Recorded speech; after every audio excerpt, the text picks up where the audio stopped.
nighttime, and the big dark blue sky is filled with sleepy feelings.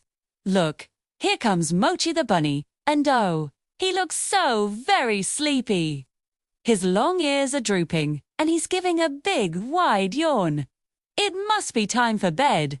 Mochi hops across his room and sees his wonderful bed. It looks so soft, so warm, so cozy and inviting.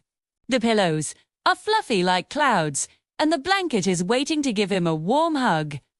Mochi whispers, "Good night, bed." Thank you for being so comfy. Next to the bed, Mochi sees his favorite toy. It's a little orange carrot, just the right size for cuddling. He gives it a gentle pat with his paw. "Good night, my little toy," he says softly. "You were so much fun to play with today." The room is still a little bit bright because the lamp is on. It's a cheerful yellow lamp, shining its light all around. Mochi reaches up with his paw and, click, he pushes the little button. Now the room is dark and quiet, perfect for sleeping. Mochi wiggles his little nose and peeks out the window. What does he see? Whoa, it's the moon. 2. The moon is big and round and shines with a beautiful white light. It looks like a giant pearl hanging in the sky, watching over him.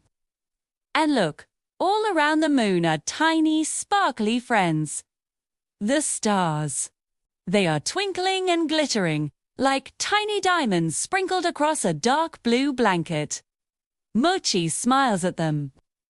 "Good night, beautiful stars," he whispers. "You are so pretty." Finally, Mochi climbs into his bed. He pulls the warm blanket all the way up to his chin.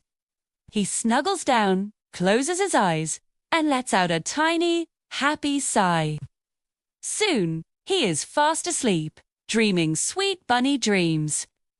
Good night, Mochi, and good night to all of you, my dear friends. Sleep tight.